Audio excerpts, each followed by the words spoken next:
Blacksmith of the Apocalypse. By Arcuser.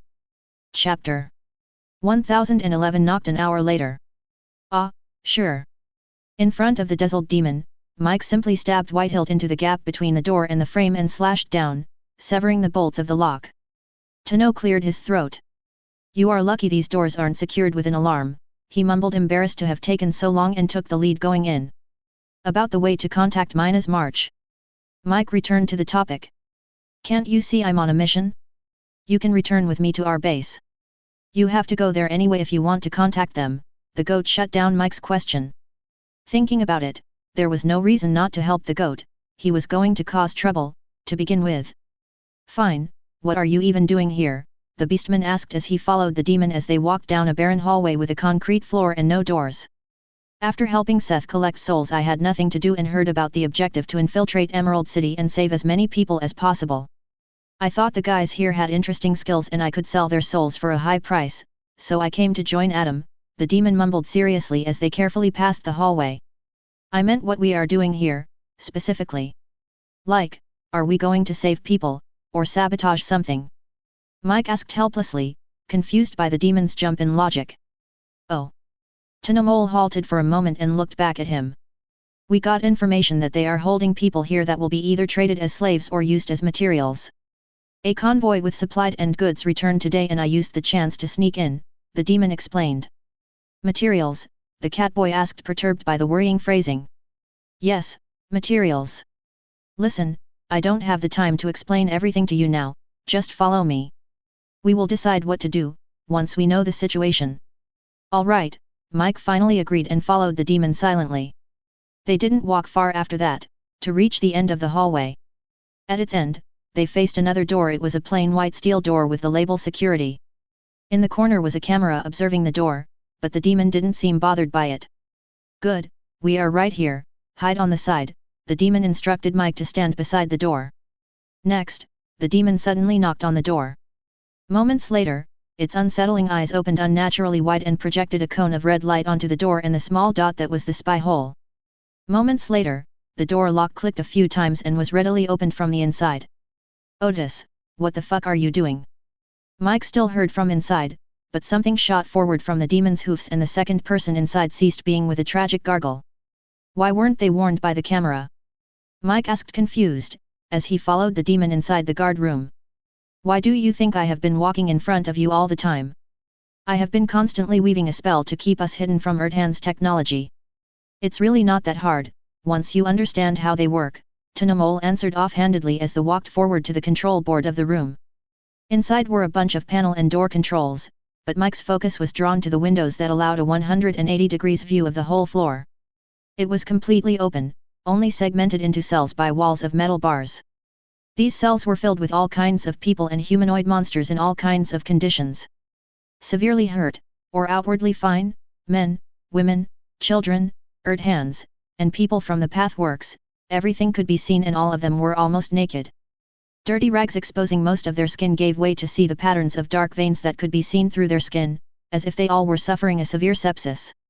It seemed to be independent of their physical conditions, as those without visible injuries seemed fine despite the black network covering their skin. "What is wrong with them?" Mike asked, not specifying whether he meant the captives, or the people holding them captive. Since the demon thought it was obvious what was wrong with the captors, he talked about the people in the cages. "It's a way to prepare them for further processing. They are people that were judged to have no worth as slaves, so they will be used as materials," the demon answered grimly, as he operated the computer of one of the guards. "Materials for what?" Mike asked, disturbed. "You know, health, and stamina potions, mana potions, medicine. I heard they even managed to make an experience potion," the demon told him, preoccupied with the computer.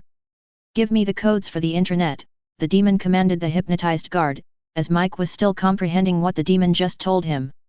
"Are we going to save them? Can they be saved?" Mike asked, looking at some in worse conditions. "That is the plan. Once we know the full scale of this facility we can think about how we get them all out." The demon showed his adaptability with technology, as Mike could not even start to comprehend what he was currently doing. "There are about 1,300 people in this building. It will be hard to get them all out without anyone noticing. It's almost evening, they will switch the guards soon. Evening? Oh, shit. I have to return to my room. Martha said she would look for me for dinner, Mike exclaimed when he realized how much time had gone by. Dinner, hey? That sounds like a good opportunity. Here, drink this before you eat that dinner. This is. Obviously, it's a special antidote. While you hurry back so they don't suspect anything, I will go and poison their dinner. Realizing what the demon intended to do, Mike nodded and hurried back the way they came.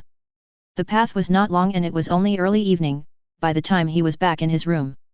Tensely, he waited for Martha, hoping he had not returned too late. He heaved a sigh of relief when the woman knocked almost an hour later.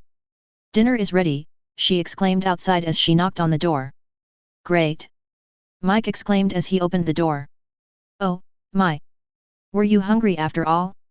You should have said something when I asked earlier, she said when she saw Mike all excited. No. It's all right, he said a little embarrassed, and forced himself to calm down. If he acted weird, he might jeopardize the operation. Then let's go. The others probably already started, she answered with a smile and led the way. They led him to a big dining room where dozens of people were already absorbed in absorbing food and drink.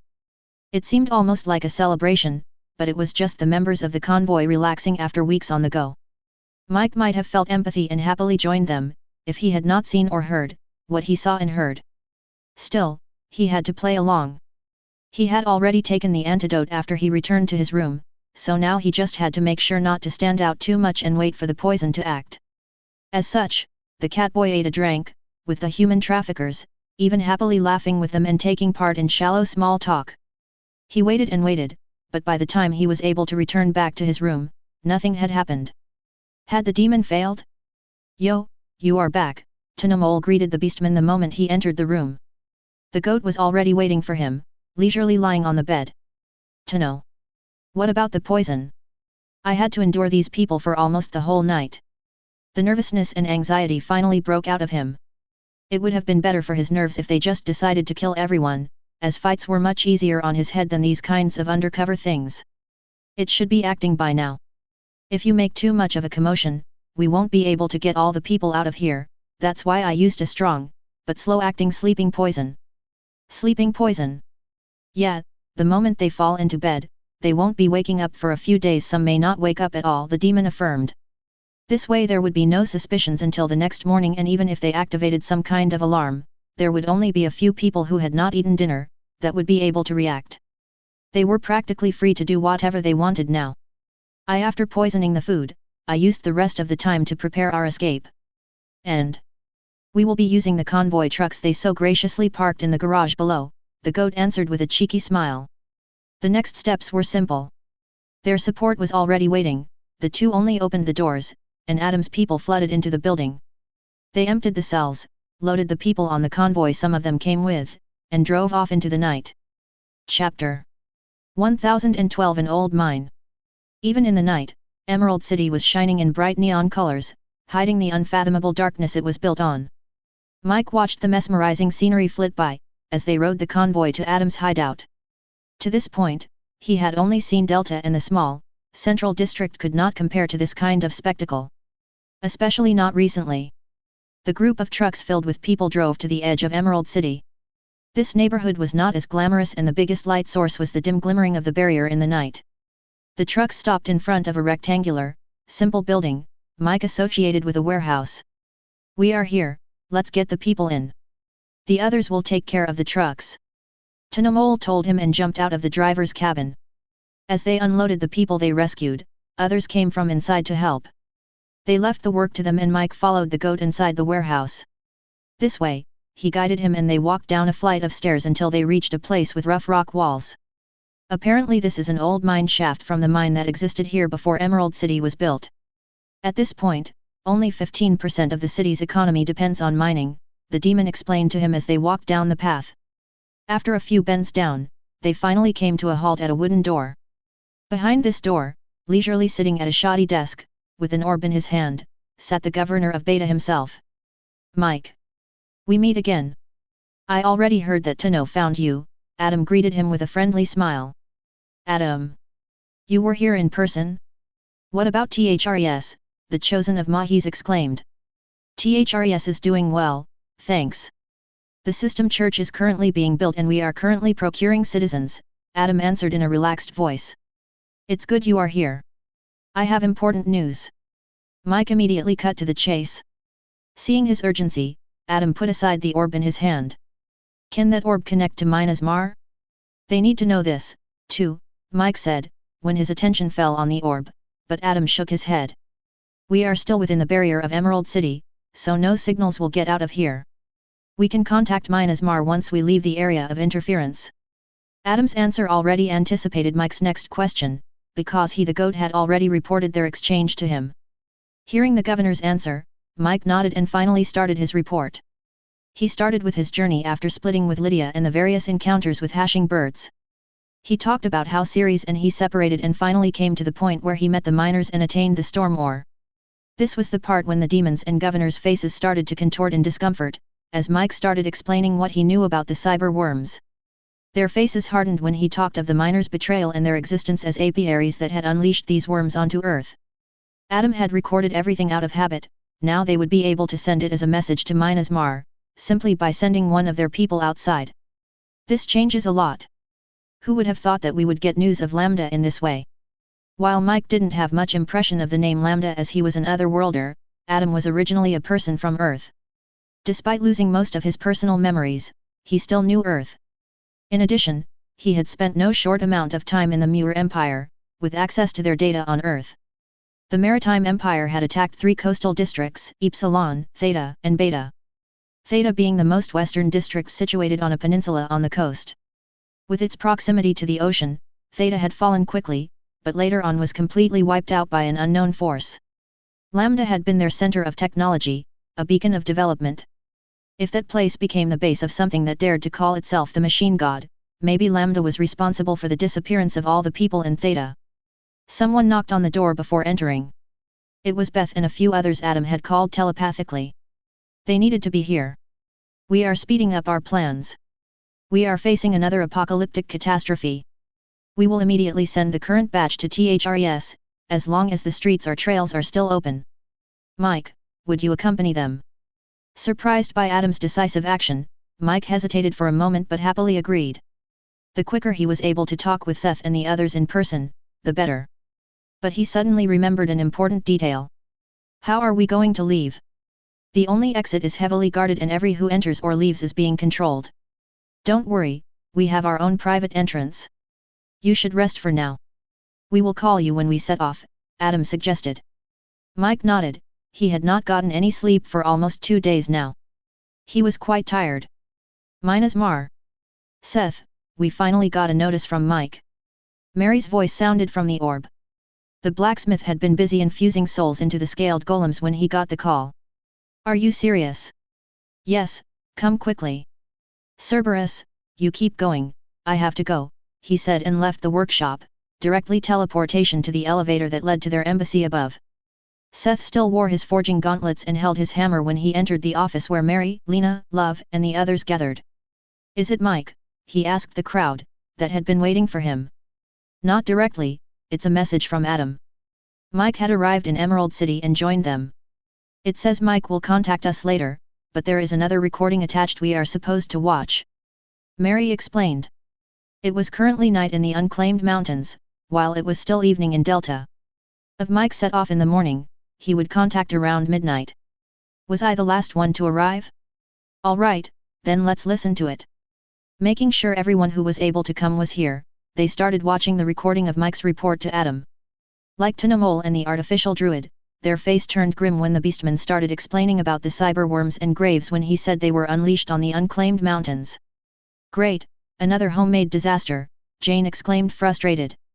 At least it doesn't seem like this machine god in Lambda is our enemy, Love commented in thought. What do you mean? Jane asked back. Well, didn't it sound like this machine god attempted to rein these things in?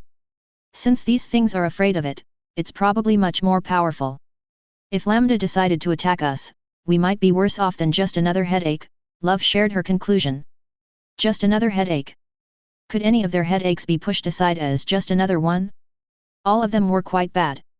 Prepare an official statement and contact Emerald City. Even if we criticize them and there is a lot of despicable garbage there, we have to warn them. Or the city will fall in the blink of an eye, Seth suddenly said. He didn't like the place after all he heard, but it was still a place where people of Earth survived.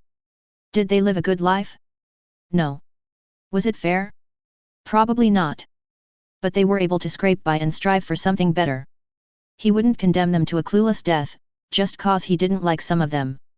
But how?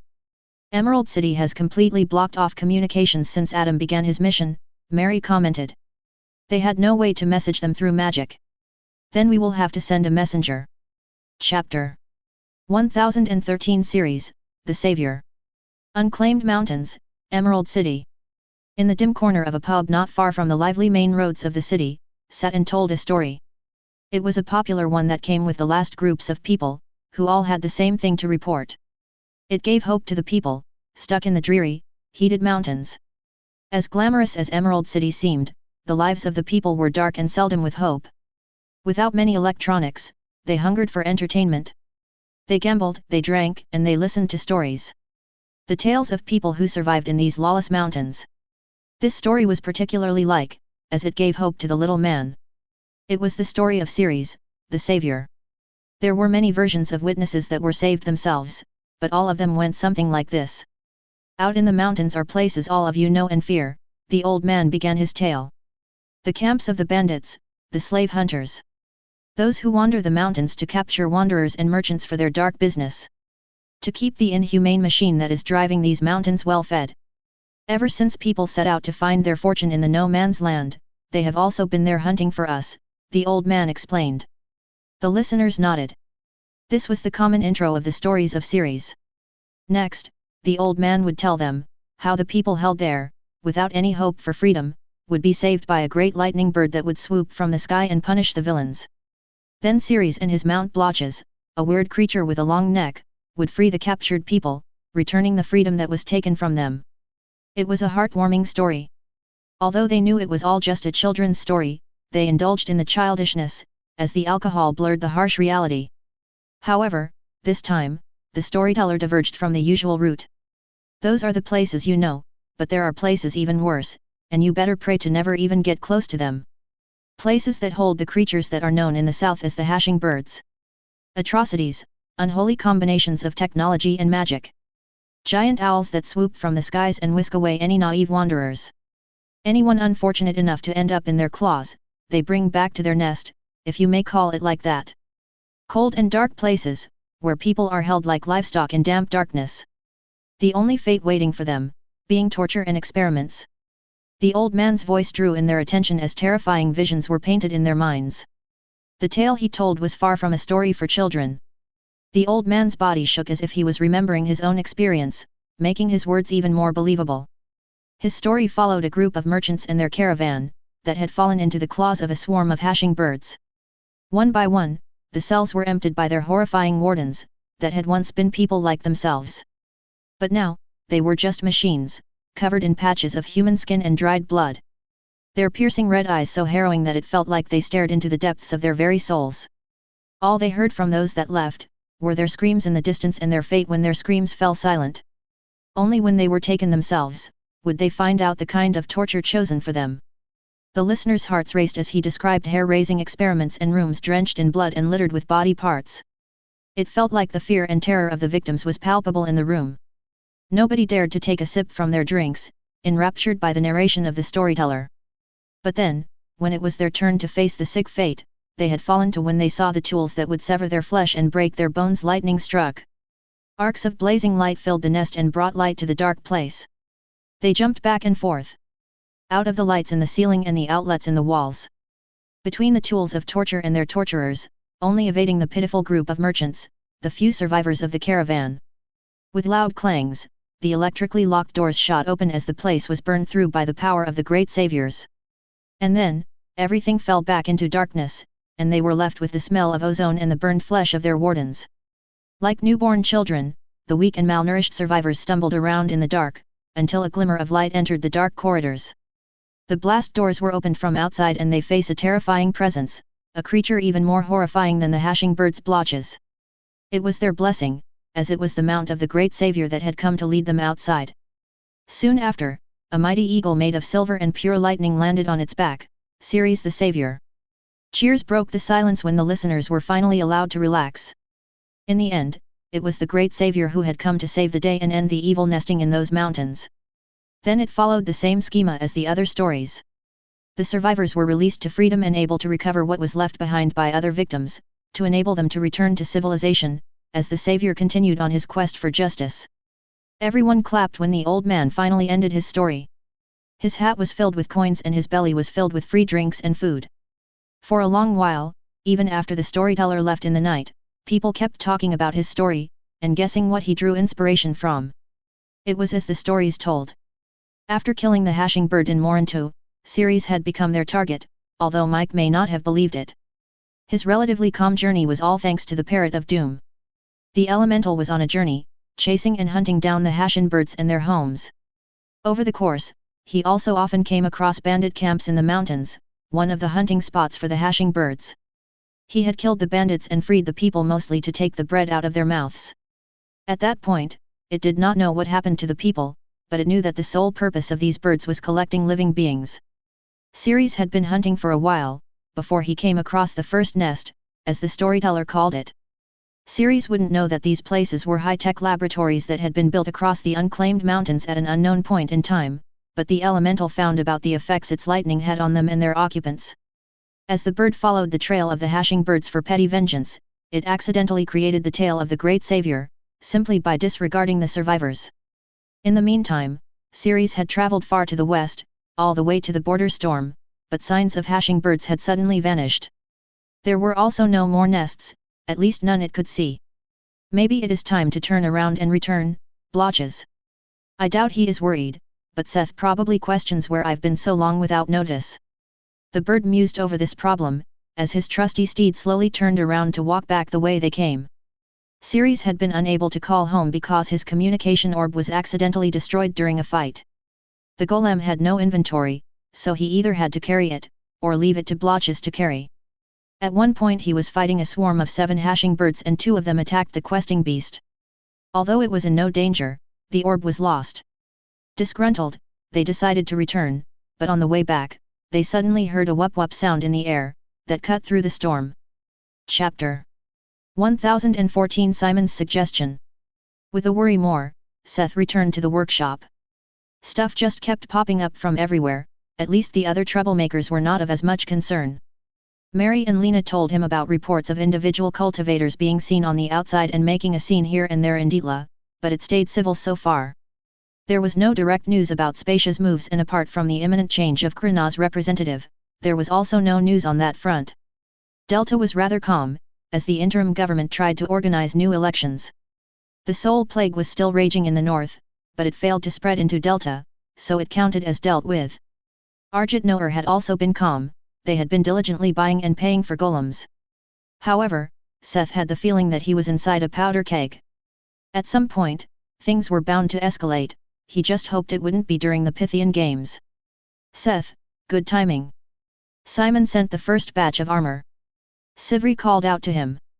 The golden dwarf was standing beside a good number of pallets loaded with armor pieces, with a list of stuff in her hand, as if she was checking whether everything was there. Someone brought them over this morning, I was just checking that everything was complete, she confirmed his guess. Good work, Seth said and gestured for her to give him the list. He wanted to see how much the priest managed to procure in 3 days. According to the inventory list, there were 14 pallets of armor pieces, enough to gear up 450 people. The delivery consisted of 50 complete sets of uncommon armor, which was not new but undamaged, another 150 scrap armor sets, and enough random items to gear up 200 more people. The latter were a mix of used items and scavenged scrap. The surprising thing was, that Seth found a few rare pieces among the scrap, though they were seriously damaged. Simon had not lied when he said that new armor was in demand and scrap was abundant. The list also had the prices on it, and the 50 used but undamaged sets cost the same as the rest of the delivery combined. The scrap, on the other hand, didn't even look that bad in his eyes. It might have been a nightmare to any other mediocre blacksmiths, but not only was Seth a master, but he also had Karen's obel and energy manipulation 3, which made it quite easy to repair these kinds of lower-rated materials. He wouldn't have to struggle with welding pieces back together, or closing the holes left by deadly attacks. None of the scraps were so bent and ripped out of shape that they were unrecognizable, making a repair quite easy and quick. In this case, the scrap was definitely a bargain, since he only paid the materials price for almost finished work. The time he would need to fix these was almost negligible. Realizing this, the blacksmith gave a priest a quick call. "Yeah, Simon? Your delivery arrived this morning. Is there something wrong with it?" Simon asked a little nervous. Usually, Seth only called him for a reason. No. It's great, exactly what I wanted. Actually, I wanted to call you to tell you that it's okay if you focus on scrap, going forward. As long as it stays around the quality of this stuff, it won't be a problem to repair them, Seth informed him. Great, I will do that, Simon answered with audible relief. It seemed that he had been quite worried about the deadline Seth had given him. The bard on the other hand, also felt some weight lift from himself, since Simon's relief meant that he was probably able to procure that much damaged armor much easier and in time at that. Seth ended his call and stepped to Cerberus, who was still occupied with infusing souls into golems. He had made good progress on his own and managed to finish almost 450 orc golems, meaning that there were currently 1,800 naked corpse puppets standing in one of the hangars, waiting for commands. At the sight, Seth was glad that they looked smooth as an action figure in their nether regions. A courtesy of the Golem Forge. Let's switch, Cerberus. You go repair the armor, I will get back to infusing souls, the blacksmith ordered his forge helper. Although he and Cerberus had the same skills, the golem was definitely more fit for forging material than working with the souls. Seth was not a lot faster, but he managed to finish about 70 more golems a day, despite having to sleep for a few hours. Since they were splitting the work, it was better when Cerberus did the repairs and Seth did the golems. Once the golem finished the repairs, it would join Seth again, anyway. While one finished the golems and the other prepared their armor, Sivri was left with sorting the armor pieces. Apart from the 50 used, and 150 damaged armor sets, everything else were random unsorted parts, some enchanted, most not. The Golden Dwarf diligently started determining which armor prices should be worn together by the golems, for the best effects. She also started noting down possible enchantments for the fixed items, to cause various set effects. Although Sivri was not fit for armor and weapon forging, she was still able to take on the part of enchanting it. Seth, I suggest that we send part of these repair armors to the enchanters, she approached him after several hours.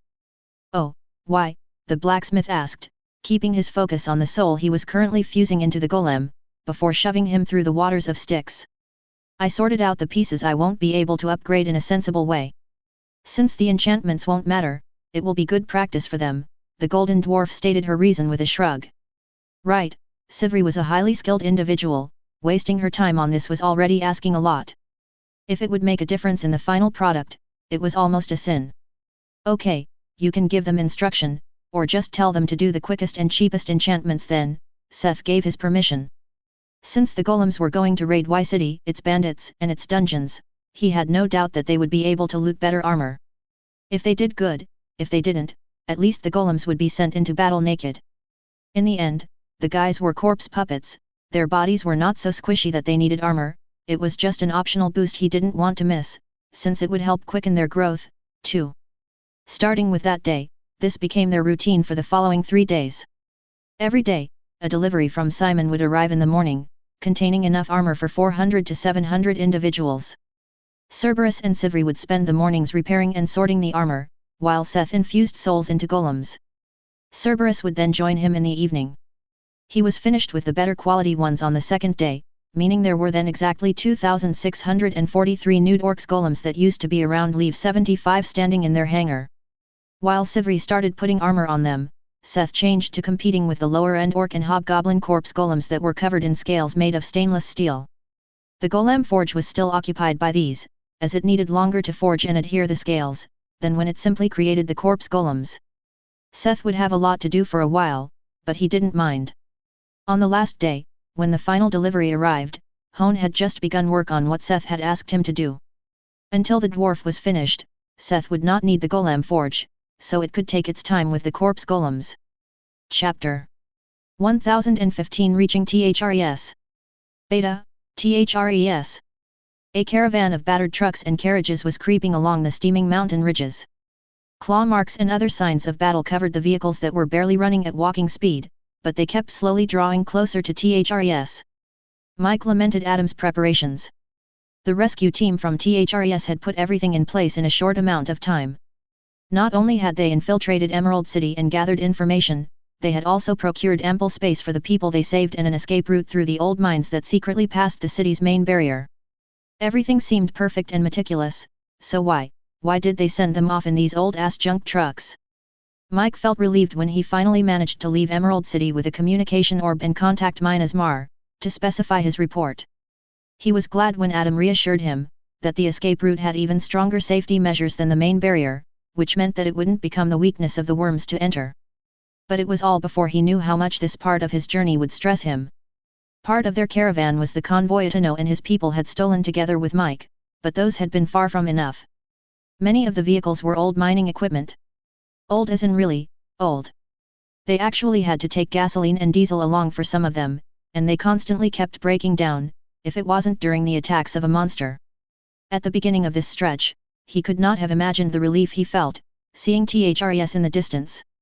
Although Adam had given him 20 of the Fishman drones and Beth to lead he was the only high-level player in the caravan and fighting almost non-stop. Mike's journey to Emerald City had been incredibly calm, because of Ceres and the questing beast's presence.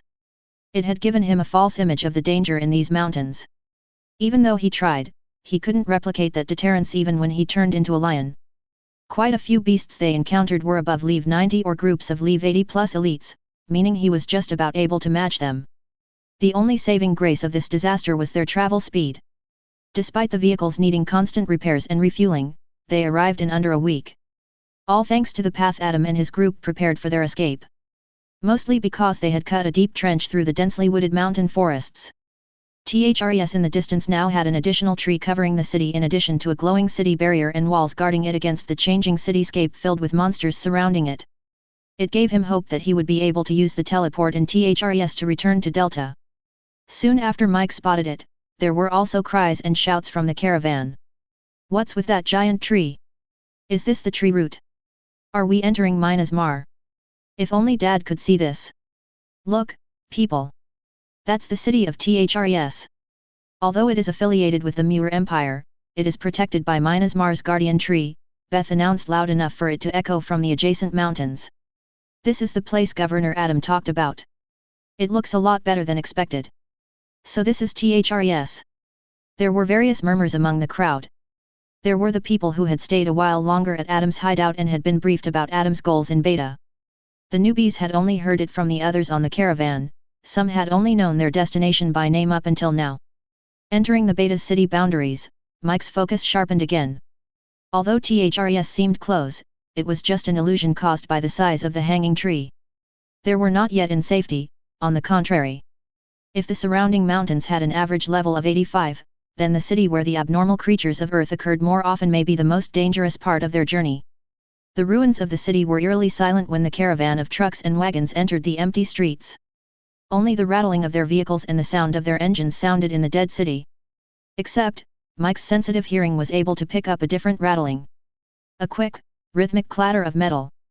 At first 1, 2, 3, this wasn't good.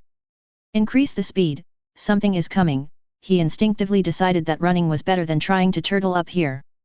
The number kept growing until the distant clattering became an indistinguishable rustling. The rustling was so quick before Mike could think of a countermeasure it had already overtaken them. "Look out," he heard Beth cry out, warning the whole caravan. Boulder and rocks had appeared in the sky. They were debris of the adjacent ruins, ranging from the size of a human head to the size of an adult human. The fishmen under Beth and a few people among the rescued lifted their arms in unison and deployed a bunch of shoddy barriers. They were nothing in the face of beasts, but they were barely able to block the falling projectiles from severely damaging the caravan. However, the street ahead was now covered in obstacles, and they had to inevitably slow down. Thinking of the speed of the rustling, there was no running away from this fight. When he already decided to stay back and buy time, the thing that shouldn't have happened happened, as several of their vehicles broke down under the stress of evading and hitting the rocks on the road. What to do? Leave the stragglers behind, or fight? Who guaranteed that not any more vehicles would break down as they move on? They didn't get the chance to make a decision, it was already too late. Red glowing eyes filled the darkness of the surrounding ruins and their opponents finally stepped out into the light of the evening sun. Small men, resembling goblins with desiccated, leather-like skin, stepped onto the street surrounding the caravan. Wielding crude pole weapons such as rusty pikes and halberds, each of their steps made a clatter as all of them wore boots covered in thick iron plates. Their glaring red eyes trailed over the people, a malicious smile revealing crooked sharp teeth. There were differences in weaponry and armor, but all of them wore a crimson cap that spread the smell of iron and dried blood. If they were somewhere else they could have arranged the caravan into a formation to make defense easier, but they were stuck on a road with 4 lanes that led into Beta. But this is not necessarily only a disadvantage. Form a line, the lion's roar erupted, as Mike transformed into an almost 3 meters tall anthropomorphic lion. At his command, the drivers did their best to form a straight line in the middle of the road. It was not like urban warfare came as a surprise to them. They had talked about all kinds of strategies, hinging on Mike who was the strongest among them without question. The little men eyed the roaring lion with suspicion, as sharp whines started billowing through the street of the ruined city. Dry and cutting, they blew through the canyon of buildings, parting in front of the caravan only to grow in strength to its left and right. Is this diving power? How can a mortal control such power? The crowd of goblin creatures cried out as more and more inexplicable cuts appeared on every inch of exposed skin. Better yet, the cuts did not bleed, but they were like terrible burns, directly forming gashes of ashes. Desert whines! Mike cried and the wind grew in intensity. Dust and sand started blurring everyone's vision and cries of pain could be heard from the little men, who hurriedly retreated to the ruins, seeking shelter from the whines filled with divine power. When the storm finally subsided, the ruins surrounding them were polished as if going through a decade of wear. Some remnants of the creatures that died were blazing in flames. Afterward, all they could find of their opponents were small, sharp teeth, glinting in the sand and ashes. Emerald City. Above the dome covering Emerald City below, appeared a figure. It carried a staff and a shield and was clad in a dull grey armor. In the darkness of the night, a purple shine could be seen behind the visor of the helmet. The golem had traveled at top speed to reach Emerald City in just 4 days. Wolfram stabbed the staff against the barrier, causing a tremendous jingle like that of a humongous bell. The sound easily propagated throughout the whole city under the cloche, breaking some of the neon signs and windows on the way. Wolfram hit the bell 3 times, before his voice broke through the night. Here yet, here yet. My lord, the Tower Master of Minas Mar has a message of caution for the citizens and leaders of Emerald City, the golem's voice boomed, so nobody could miss or ignore it. A danger is drawing close from the northwest of the unclaimed mountains, originating from beyond the border storm. Body-snatching parasites born from an obscure mix of technology and magic are spreading, rapidly destroying settlements across the mountains. They take over the bodies of people and slowly turn them into a mix of meat and machine. You are advised to completely close your barrier and not travel outside. Do not let anyone enter, as anyone could be infected by this ailment. Special ore detectors for mining may be able to identify the infected, but there is no guarantee. You may ignore this advice at your own discretion, but any consequences will be your own responsibility. With another dong that shook the city, Wolfram ended his speech and got on the way to return to Minas March. Chapter 1016. Like a swarm of locusts. Minas March 5 days later. Seth was looking at the assembled golem they had finished over the past 2 weeks. The number was impressive, but their presence was a little underwhelming because of their mostly mismatched looking gear. Apart from the ones that happened to wear actual armor sets, the crowd resembled the result of a child who got a bunch of action figures and started disassembling and reassembling them, but with the wrong parts. The blacksmith could only hope this would improve once they started unearthing the treasures of Y City. On the other hand, the over 3,200 golems made from hobgoblins and orcs around Leave 60 were looking much more uniform, with their skin of stainless steel scales. It was a shame that their looks did not translate to their strength. Since they had no actual gear at all, they were not much better than naked corpse golems with a high defense. Lastly, at their front stood 82 golems in pristine Oathguard armor. Seth had originally wanted to finish up within 2 weeks after the announcement of the Pythian Games, but he had taken slightly longer because he wanted to finish these guys properly. They were the golems made of various bosses, mini-bosses, and elites that had dropped the 80 big and 2 massive souls during his trip to the Holy Land. The weakest of them had been Leave 81 when they were alive. Although Seth abstained from turning them into Feyre, he turned them into proper golem knights. Forging their souls into shape and connecting them with the armor had taken a little longer than he had planned, making him 3 days overdue for them. Despite already staying longer than expected, Seth was a little bummed that he would not see Mike for a little longer. Mike had already informed them that he couldn't use home call, or his quest would fail. The Beastman's hopes were also dashed upon his arrival at THRES, as Mahis also didn't allow him to use regular teleportation to return. Since Seth decided to personally accompany the golems on their punitive expedition to Y City, they decided to connect the two objectives. Mike would make his way from THRES to Tree Station 12 at the borders of Minas Mar and meet Seth there. Since the spirit blacksmith had a mobile forge, he was able to work wherever. That said, Seth was ready to set off. He had spent some time getting his inventory in order, leaving boxes of materials in the storage. The crates of gear that used to muddle his inventory had long been taken care of since they had to arm and ready the new golems. His inventory was empty apart from the necessities one always needed, such as stacks of potions for healing, mana, stamina, and some buffs, fresh rations prepared by Link, and adventure gear like ropes, tents, a relic-rated pickaxe, and of course, his battle gear was pristine. All that was left was packing up the golems. The 3,200 scaled orcs were easily dealt with, taking up 33 inventory stacks. As for the others, Seth was able to stack the ones that wore mass-produced armor sets, which allowed him to store about half of them in 15 slots, leaving about 1,200 golems wearing diverse equipment he couldn't stack. This was the drawback when one didn't do stuff himself. He couldn't stack the golems that didn't at least look the same. This was a problem that had to be solved in the future. Seth kinda gambled on looting the stash of the scene and getting his hands on more rare or higher rated polyarcanate armors. But for now, he was left with only one option: they had to physically stack in Legion. It took a hot second, but when they were done, Legion's space had a stack of gaudy-looking armored golems as high as the tree apartment building. Of the new golems, only the 82 new elites entered the tree building. Now, Seth was ready to set off. The journey was quick. After he told Mary and the others that he was off, he teleported to Minas Palin and from Minas Palin to the branch of the System Church in TS-12. In a matter of minutes, he had moved over 5,000 mid and high-level troops. This was the advantage of golems, that could be stored in the inventory. "Seth, you arrived." Mark Baker greeted the Tower Master with wide-open arms. The man looked a lot better than the last time Seth saw him in person. It seemed that he properly recuperated from his time as a prisoner of the scene. "Mark, good to see you in good health," Seth greeted, the key to his hopes. Of course. Seth didn't bet on randomly finding the armory. Mark Baker was the man in charge of managing players up until the scene tried to get rid of him. He would know where things were produced and stored. It was not certain, but a good start, in his opinion.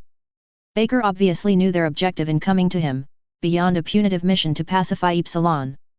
After the greeting, he briefed Seth on everything he investigated and collected about the former and current situation in Y City and the surrounding satellite cities. It was safe to say that it was not good. Humanity had lost its footing in Epsilon. Nobody knew the exact number of people the scene had sacrificed and killed in their last struggle for godhood, but currently not many remained of the originally over 1 billion citizens that survived the invasion of the Maritime Empire. With Minas Mar's safety right at their border, people with the power to change something had already left, leaving only people who wanted to take advantage of the situation.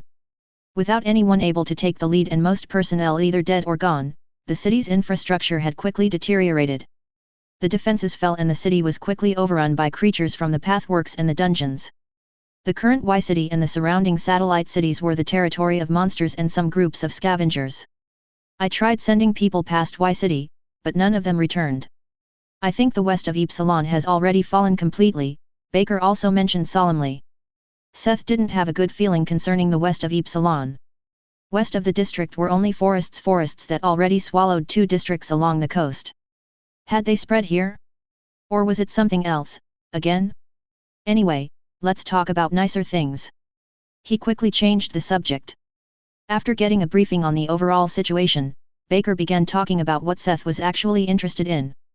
The former facilities were where the craftsmen under Baker used to work and where they usually stored most of their products. He also shared the various dungeon locations and the monster territories his scouts were able to find out. Most importantly, Lezekai, the massive field boss, had returned back to slumber. However, after Seth had accidentally awakened it during the battle with the scene, the amount of irregular monsters in Y City had increased. Another reason their defenses fell so quickly. Together they came up with a progress plan to raid the cityscape step by step, aiming for the former player association that Mark Baker used to lead. Since Mark was prepared, Seth was quickly ready to set off and release the golem into the ruined district. "Are you really going right away?" Baker asked the blacksmith. "Are you worried?" he asked amused. Seth couldn't help but grin. He could have left this task to someone else. He could have made a trip to THRES to get Mike's materials and stay at Minas Mar to make his gear. But he was here. There were two reasons. "I just teleported here and we just talked everything through. There is no need to waste any more time." The first was that they were pressed for time. The stronger and better equipped this army got, the better it was for the future. The other reason was that Seth had decided to become a little more proactive, which meant that he stepped out into the field. And if he was completely honest, he wanted to be there to see it, when his golems started flooding Y City like a swarm of locusts. The sight was hilarious. Chapter 1017 An Official Purge. This is the Tower Master of Minas Mar, speaking. Hereby I announce an official purge of Epsilon.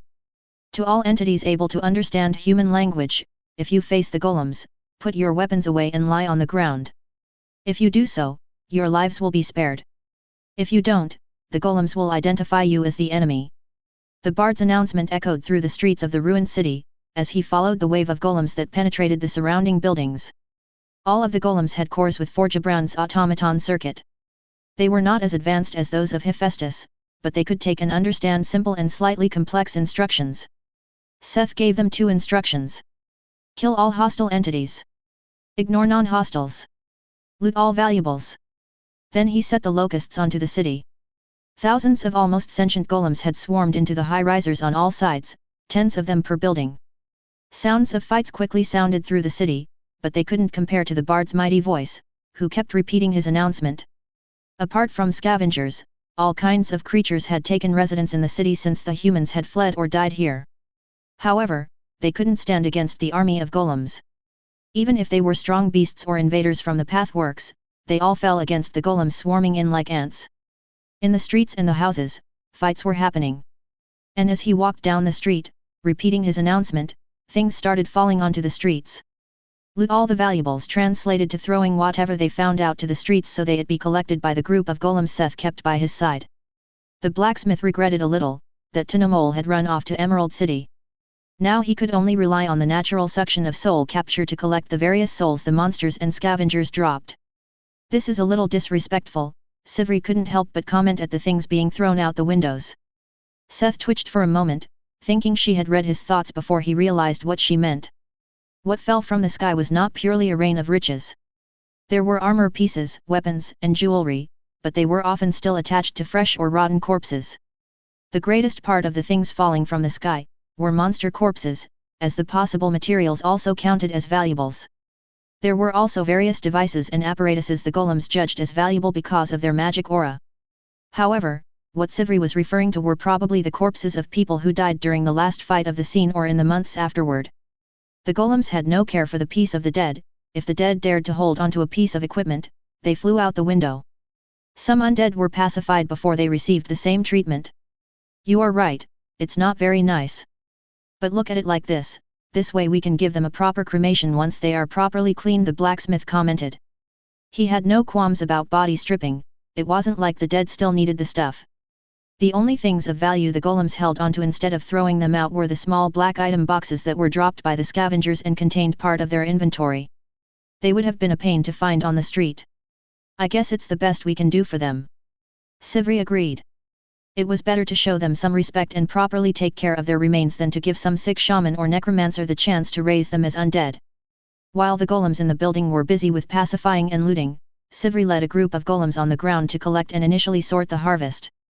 Piles of monster carcasses, different items, and human remains started taking shape along the road, as they traveled further and further into the city. One may have thought it would take a lot of time to completely clear out any and every high-rise buildings and underground facilities they came past, but they proceeded quite quickly, given the number of removal assistants. "Yes sir." After they passed several blocks, they were bound to meet non-hostiles that were left alone by the golems. A small crowd caught up with Seth and the golems from behind. They didn't exactly look like scavengers, but that didn't really mean anything. Yes, the bard asked, halting his announcements. Why, your golems took our items, the man at the front asserted hesitatingly. You have quite the balls, trying to take advantage of this situation to gear up. Seth shot him down. Seth knew very well how the golems would act. They would take stuff from a non-hostile and they would take consumables. All they took were things lying around. If they didn't have their important stuff in their inventory, they could only blame themselves. Seeing that Seth had no intention of giving them even an inch, they were lost for words. The path to Tree Station 12 is open. I cleaned it up on the way here. If you wish to live in a safer place, this is your chance to get out of this place. Seth gave them a way out. Whether they were citizens who were simply stuck here or scavengers, the people at TS-12 would decide what to do with them. The fact that they did not attack the golems showed there was a chance for them. When they heard that the path out of Y City was relatively safe, they quickly ran off, repeating their thanks. Whether they thanked him for letting them off or because they could finally get out of this place, he didn't know. After the short distraction, Seth turned back to calling out his announcement. Following the plan made with Mark Baker, this was supposed to be a monster biome, so having some scavengers was already a little surprising. Oh, this one is quite good, Sivri exclaimed, holding up a ring. Augur's ring. Augur's set 1/3. Epic. Durability 315/450. 1 plus 50% magic damage. 2 plus 300 mana. 3 plus 25 intelligence. 4 plus 5% mana regeneration. Set effect, 3/3. Plus 150% magic damage. A ring created by Augur, a rising journeyman enchanter. Through unfortunate circumstances, he was whisked away and stranded in the pathworks. After a severe struggle against a bizarre creature, he finally breathed his last breath in the ruins of a foreign world. A bizarre creature? Overall, Seth felt this ring was a good fit for one of the few magic-focused orcs that were made from shamans. However, the flavor text drew his attention. So far, Seth had not come across any of the special creatures he heard so much about. All the beasts seemed rather normal. Where did you find it? Seth asked her.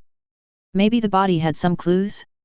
However, when the golem led them to the body it took it from, there was nothing of worth. It was just the body of a scavenger. Maybe that the player had found Augur's corpse or got the ring in a dungeon.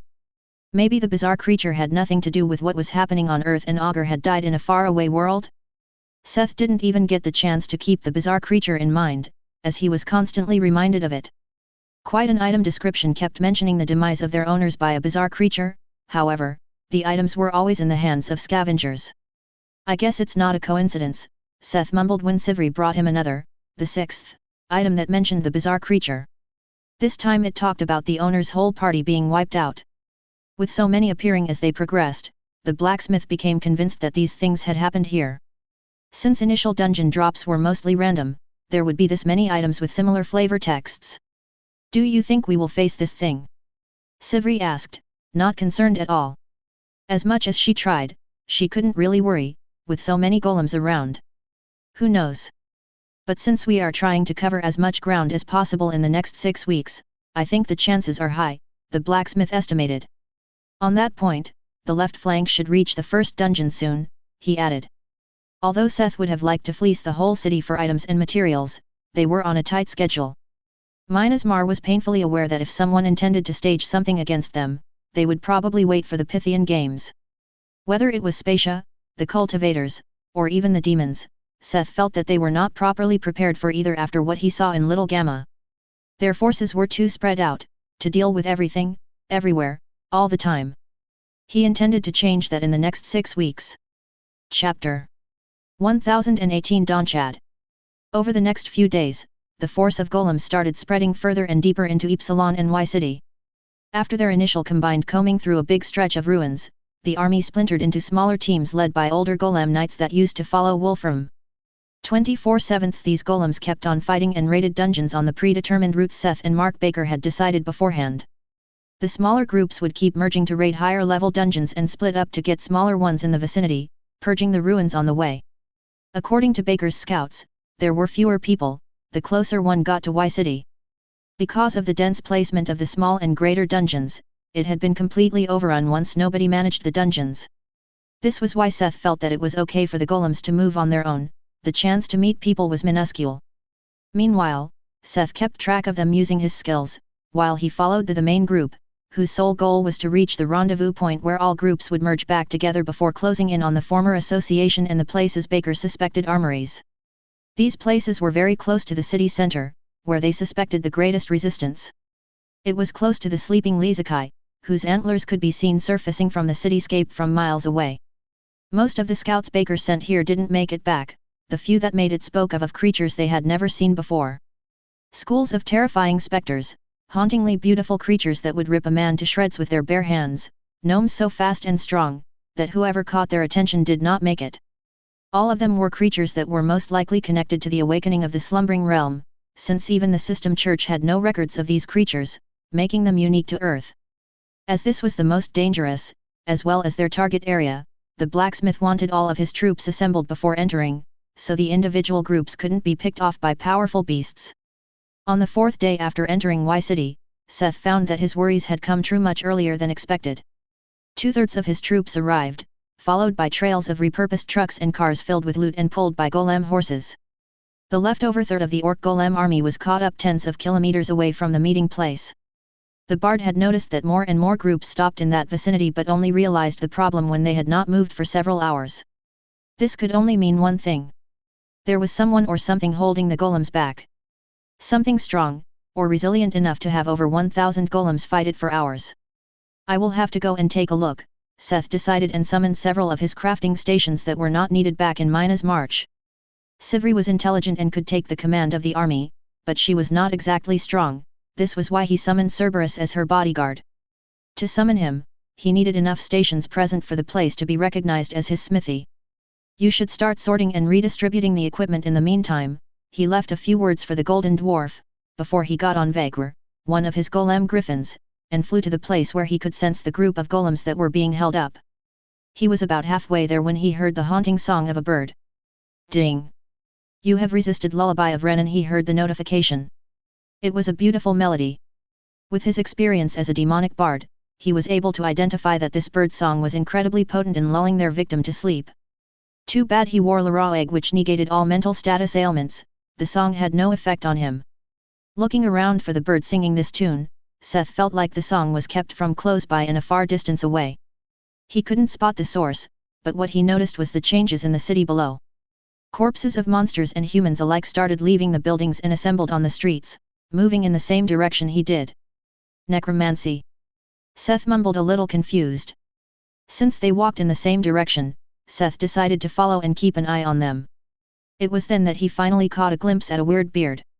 It wasn't big, the size of a hawk maybe. What was weird was that he couldn't gauge the distance as it seemed both far away and close by at the time. He didn't hesitate. Was it close? Was it far? Didn't matter. Heartseeker, Seth mumbled and activated the Mind Reaper bow's skill. A bright arrow of light left his bowstring and trailed toward the beard, aiming for its heart. Trying to make him fall asleep? He took that personally.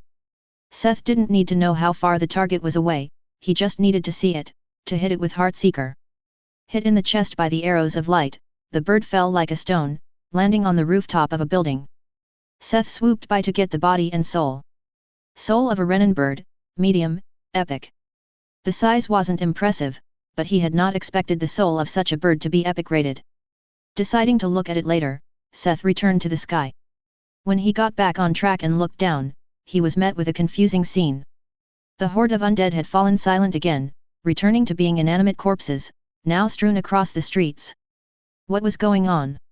Did the golem kill the necromancer? No, even then, the awakened undead wouldn't just fall over. Thinking about it on the way, the only logical conclusion was the bird. When it sang he felt sleepy, but the dead rose. He would have to check the soul of the bird later to make sure. If it was true, as a demonic bard Seth couldn't help but feel intrigued.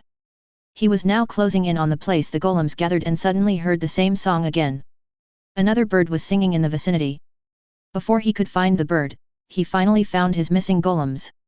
They were surrounded by undead monsters and people. In turn, they were surrounding another creature.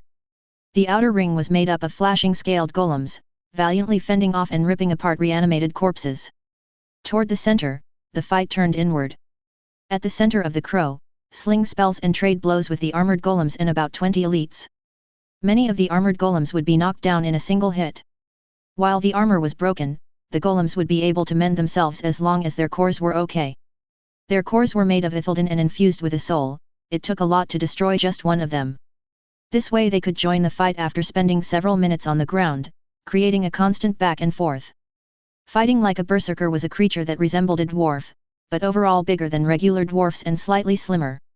It was unnaturally pale, with snow-white hair and beard. The mouth wide open as it chanted spells, was filled with teeth like needles. Donchad Leave 115. Focused, annoyed. 878/1000 HP 230,000/578000 mana. Race, Nem Marvo. Since the level difference was only 11, Seth was able to see more details of the status with Observe. These numbers were frightening, especially the mana. Also, it was fighting this many golems and had barely suffered any damage. But something was weird.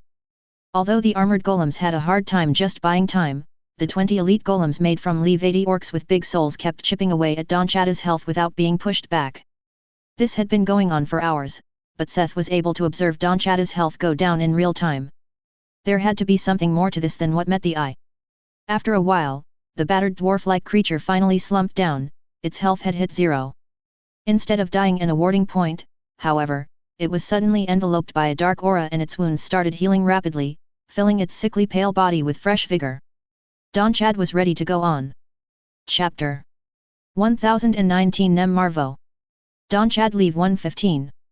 Focused, annoyed. 1000/1000 HP 165,000/578000 mana.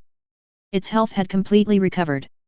About 50,000 mana were spent to mend all of its wounds and return to peak condition. Judging by how much mana it had and how much it spent slinging curses and spells at the golems, this had probably happened 6 or 7 times already. No wonder the golems were stuck in a continuous standoff. At this point, Seth could have stepped in. They were on a tight schedule and the golems were not as plainly in the lead as it looked. The golems had the same weakness as the Faer. Although their mana replenished much quicker, they would still fail to repair themselves and become unable to use skills, once it was depleted. The 20 golems keeping the Nem Marvo in check were made with big souls. This meant their mana was between 1,000 and 10,000. No matter how much more efficient they were, a creature like Donchad would soon wear them out. But until then, Seth decided to wait, since this was also a good chance. A tough battle was an opportunity for the golems to adjust to their skills and master their bodies.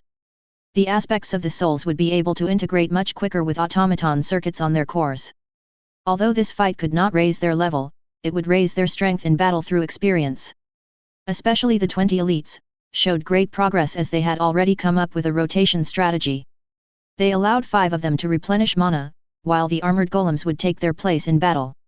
Although these golems could only take 1 or 2 attacks before staying on the ground for minutes, there were a lot of them. The only drawback was that the armor Seth had painstakingly bought and repaired was quickly ruined. It ached his heart, but he was also clear about the fact that these were just cheap armors that could be quickly replaced by the loot they had already collected. They were nothing precious or final. Seth didn't just watch but spent the time looking for the birds that caused the undead army to free up some of the other golems that were locked in battle with the reanimated dead. Unlike the first time when he got lucky, he couldn't find the others.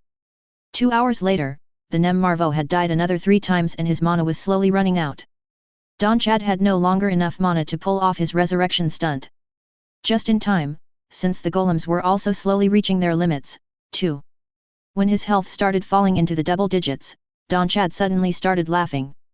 It was a boisterous hollering that echoed across the canyons of the city. To think such nature-defying machines existed, "Are you the master of these automatons?" it directly called out to Seth. Of course, his presence did not stay hidden, after hovering above the battlefield for over 2 hours. "Are you trying to negotiate, now that you are running out of steam?" the bard mocked the monster, causing it another fit of laughing, as it continued resisting the golems. "I, Donchad, don't subject myself to others. I make others submit to me. I give you a chance to come under my wings, as your subordinates seem useful to me," the Nem Marvo cried out confidently. Seth furrowed his brows. It was clear that the monster had something up its sleeves, but you severely overestimate yourself. "No matter what else you have in petto," Seth warned the mob. Donchad chuckled. You will see who overestimates themselves. When the monster's mana and health finally hit 0 for the 4th time, it obviously didn't just go down. Dark energy from all the surroundings started gathering on Donchat, and the undead that had been encircling the golems started falling like dominoes. Although he was not the one who raised the undead, he now acted like a lich and seemingly absorbed their power to replenish his health and mana. Stepping on a dark cloud, Donchat rose to the skies. There is no need fighting the body when you can just cut off the head of the snake, he cried out, charging at Seth. The blacksmith felt a little awkward, as the mob seemed to be suffering under several misunderstandings. Heartseeker. One of them was that it overestimated its own strength. Despite the huge amounts of mana, it could barely use advanced skills. Although it could rip and tear the uncommon armor, the relic-rated set just accumulated scratches. If it had been up against any of the field teams, this fight would have been over in minutes, not hours. Without pause, a light arrow was released from the Mind Reaper bow, accurately piercing Donchat's chest and emptying his health in a heartbeat. However, the dark energy kept flooding it, replenishing it almost as quickly. Life Reaper. Only for it to fall to 0 again the next moment. Another misunderstanding was that Seth was just a figurehead, controlling an army from the back. The blacksmith understood the misunderstanding since commander-like classes were usually squishy and hid behind their followers. Donchat fell but recovered again. The undead below were wiped out in swathes, every time the Nem Marvo regenerated. He reeled, but finally found his balance again. I acknowledge that I underestimated you, but such skill will have their price. Nobody can save you, no. Apollo's Rain of Light. 300 arrows of light, their strength tripled by his armor and other items, slammed into the undead carrying the purifying power of the sun. The undead below were wiped out in an instant, as the hail of projectiles nailed Donchat into one of the buildings on the side. 300 arrows, each one deadly enough to kill him and each one aiming directly for his vitals. Still, the massive dwarf-like being crawled out of the debris of the building, looking around confused. It was not dead, despite all of its stats hitting 0, however, it seemed that the passive effects of Mind Reaper had triggered stun, confusion, etc. What is happening to me? It spoke to itself and waved a hand as if to cast a spell, but nothing happened. My memories, they are fading? What have you done to me? The creature spoke slowly, kneeling on the ground. The despair in its voice was evident. Something had shattered within the Nem Marvo. Donchat had seemed like a creature that had some immunity to mind effects, but it could not escape the bow's mind decay.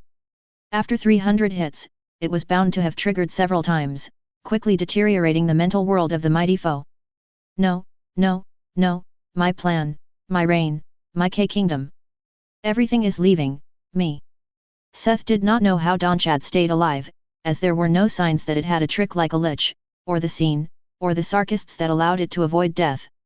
Its soul simply stayed inside its body and refused to move on. A spell, a ritual? The foundational reason that undead existed because they refused to let go of their material life. He didn't know. What he did know though, was that the fearsome enemy had turned into an immortal vegetable who was slowly drooling as his eyes trailed off into the distance. They were empty, nobody was home anymore. Mind decay was a truly fearsome effect. The blacksmith landed beside the Nem Marvo, who was kneeling on the floor inside a broken office. He carefully approached, as he switched one of his gloves and Graphias for the Wraithguard gauntlet. Seth saw only one way to end this. The gauntlet stabbed into the back of Donchat and Seth grasped the creature's soul. It was good that he had worn the Wraithguard because he immediately felt the resistance of the soul. Although the bodily mind was gone, it didn't change the instincts of the soul. Ingrained knowledge, wishes, and desires could not be erased by an item's effects. The spirit blacksmith mustered his strength and moved his mental power as he started to pull on the soul that vehemently resisted his grasp. Activating the Wraithguard, the soul was covered in a restraining layer of mental power. It was finally moving. Imitating the function of the gauntlet, Seth also added a layer of his own mental power, which he kept strengthening. A while after he started manipulating the ability similarly to how he learned with soul infusion, the soul finally started losing its connection with the bodily vessel. When he ultimately managed to rip the soul out of the Nem Marvo's body, he heard a notification. Ding! Your skill Spirit Capture Leave 9 has become Spirit Capture Leave Max. Spirit Capture followed the Spirit Smithy's lead and finally leveled up to the maximum level. Chapter 1020 Soul of Donchat. Soul of Donchat, Epic X Ego. The soul of a Nem Marvo, an undying being, forcefully detached from its undead body. Soul contains 85% of the Nem Marvo's original knowledge and skills and 12% of its personality. In Epic, the soul had similar specs to Alzalsar, though it was obviously weaker than the frightening lich and spicy sorceress was. Well, it was also more than 60 levels below her. Seth really questioned whether there was another size beyond EX. Unlike with Nelith, the numbers for the skills were slightly lower. Especially the personality had suffered, probably because of mind decay. Expanding the tab for knowledge and skills, Seth found that Donchad was a master of dark magic, explaining the massive draining skill it had used on the undead. It had various other skills, such as high-level close combat skills and tank skills it had used to resist and trounce his golems for hours. Overall, the creature was terrifyingly balanced, almost like the jacked-up version of a vampire. No, that wasn't completely right, it was also like a lich. After looking at the soul, Seth also searched the massive body. The Nem Marvo was loaded. It had several epic rings and an amulet that were a mix of dungeon drops and items that had a maker according to the item description. Even the robe that had long been ripped apart and irreparable was an epic item before. While Seth was looking at his loot, the golem below started moving again, collecting the corpses strewn in the street and putting them on the abandoned trucks and carts. Only when he heard their busy shuffling, did he realize that the bird song had also fallen silent with the death of Donchad. Had the birds run away after their master died? Many of the monster corpses the golems had originally brought along had become useless after becoming resurrected and fighting again. Seth could only go down and start looting them to get at least some usable parts out of them. This made a lot of space for the people corpses the necromantic song had pulled in from the whole neighborhood. Compared to the hacked-apart monsters, their equipment would still be of use in the future. Seth was looting beasts, when one of the golem knights approached him. "Master, there is something you may want to see," its words trailed off after it spoke in a deep, hollow voice. As expected, these golem made from higher, unrefined souls, were much quicker to develop their own thoughts when coupled with a good ego circuit. Intrigued, Seth followed it to the center of the battlefield where several buildings had collapsed. Close to the place where the undead and golems fought, the golem knight guided him to a building. The inside of the lobby had obviously been remodeled. Modern furniture was nowhere to be seen, instead, there were dark tapestries hanging on the walls and shelves and chests fashioned from bones. In the center of the lobby, which now looked like a crypt, was a stone sarcophagus in an upright position. Was this the den of Donchad? There were magical traps at the entrance and inside, but we disarmed them, the golem that brought him explained, pointing to a pile of scaled golems, that lay on the ground, not moving, slowly mending themselves. They actually disarmed the traps by triggering them with their subordinates. Was this the cruelty of an orc leader coming through? Good, good, but why did you ask me to come here? As intriguing as the den looked, Seth wasn't really interested in an undead's interior design. The answer quickly became clear when the orc knight opened one of the small bone chests on the bone shelves. The inside was covered in brocade and held several rings in tidy spacing. All of them were rare or uncommon with similar effects. The blacksmith looked back at the room again. "Are all of them like this?" he asked, surprised. The golem nodded. "There is more upstairs," the golem added. The whole floor was reorganized, with the staircases stripped out and the elevator obviously not working. The way up was a circular hole in the ceiling. If one couldn't fly or jump the distance, they would be unable to go up. The next floor was also emptied out and filled with mannequins. Simple, everyday mannequins one would find at any store had been assembled here as armor racks. He had underestimated the undead. Donchad actually had some taste as a collector. All items displayed were epic or powerful rare items. Looking around the floor, he stopped in front of one peculiar display. It was the torso of a mannequin wearing a damaged leather shirt and a necklace. Augur's necklace. Augur's set 1/3. Epic. Durability, 120/450. 1 plus 50% magic damage. 2 plus 300 mana. 3 plus 25 intelligence. 4 plus 5% mana regeneration. Set effect, 3/3. Plus 150% magic damage. A necklace created by Augur, a rising journeyman enchanter. Through unfortunate circumstances, he was whisked away and stranded in the Pathworks. After a severe struggle against a bizarre creature, he finally breathed his last breath in the ruins of a foreign world. It was the necklace that belonged to the ring he found earlier. Surprisingly, the shirt was the third part of Augur's set. This find confirmed his suspicions about the bizarre creature. Don Chad was the bizarre creature that had killed many of the survivors and invaders. But if it killed and looted them for his hoard, why were some of the items in the hand of scavengers, like Augur's ring? He pondered about it, as he ascended further. While the undead went to the trouble of properly displaying powerful items, they found damaged or weaker items piled up in the room on the third floor. Seth guessed that the ones on the first floor were for personal use, the second was display, third and up were storage. On the fifth were even heaps of materials. Small amounts of ore of arcane gold, mithril, fey metal, and other rare and some epic materials. However, there were mostly gems. Seth even came across some pieces of dragon glass. It had been quite some time since he came across the volcanic glass drenched in the power of a dragon vein. Don Chad was a real hoarder, but it had helped Seth with this obsession. The undead's home was a big hall. Seeing the prepared hoard, the blacksmith brought out several crates for the golem to pack up the items. Using the crates, Seth would be able to put all the stuff collected here into his inventory. He feared that some would be lost if it was simply thrown on the carts or trucks outside. When Seth returned downstairs, he found that the golems had opened one of the elevator shafts to search the floor below the lobby. However, there was no loot here, only bodies. The whole basement was filled with desiccated mummies. Thousands of them. All of them were bound on their hand and legs. They had signs of battle on their bodies, but all of them died from their throats being ripped out. Suddenly, Seth had a haunting idea of how those scavengers got items from the undead. They fed it. They caught and fed people to this thing. They bought gear with the lives of others. He was disgusted to think he had felt some admiration for this thing's collection before. As little as there was, now any empathy for the scavengers that died to the golems was also gone. No wonder, Mark Baker's scout couldn't find any people here. They were all hunted by the scavengers, who themselves kept their distance from the bloodthirsty monster. It all made sense, in a bizarre and horrible way. They didn't collect these bodies. There was nothing to take here. Not even soul remnants appeared in his eyes. Had they faded away after they were awakened as undead and killed again? It didn't matter. All he could do for these people now, was to show some respect and burn their bodies. Maybe the flame of the underworld would help them find rest in the afterlife. The basement was quickly swallowed by the pale blue soul fire as Seth watched their bodies turn to ashes.